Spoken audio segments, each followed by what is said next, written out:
8.5 বছর ক্ষমতায় থেকে আপনাদেরকে উন্নয়ন দিয়েছে। কি উন্নয়ন দিয়েছে? বেরিবারের পেছনে একটি জমি আছে, এই জমিটি ক্রয় এবং বাড্ডার জমি কেনা ছিল প্ল্যান সহ। এই জমিটি আমি ক্রয় করেছিলাম যখন আমি সাধারণ সম্পাদক ছিলাম 2009-10 মেয়াদে।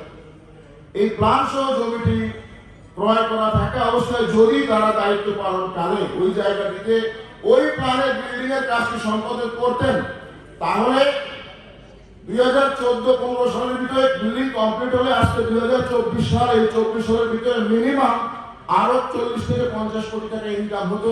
এই 50 কোটি টাকা তার লোকসান করছে অ্যাসোসিয়েশনের উন্নয়নকে বাধাগ্রস্ত করেছে। অথচ চমৎকার বিষয় আপনি দেখবেন, আরো নিচে যান, এই 2014 সাল থেকে তারা বার্ষিক প্রতিবেদন এবং বাজেট দিয়েছে বাড্ডার জমি এবং বেলিরোডের জমি ক্রয় করা, বাড্ডার জমিতে ভবন করা, নকশা আর বাজেট। আরো নিচে যান, ওই আরো করে অ্যাসোসিয়েশনে বহুতল বাণিজ্যিক ভবন নির্মাণের নকশা 40 লক্ষ টাকা। নেক্সট যান, আবার 40 লক্ষ টাকা। পরে যান আবার 40 লক্ষ টাকা। এই 14, 15, 16 আবার যান।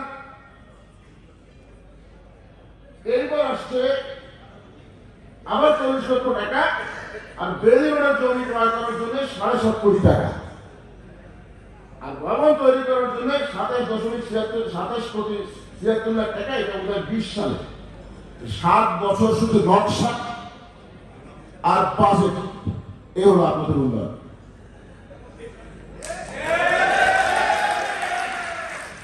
এখন আপনারা কি আগামীতে এরকম উন্নয়ন চান?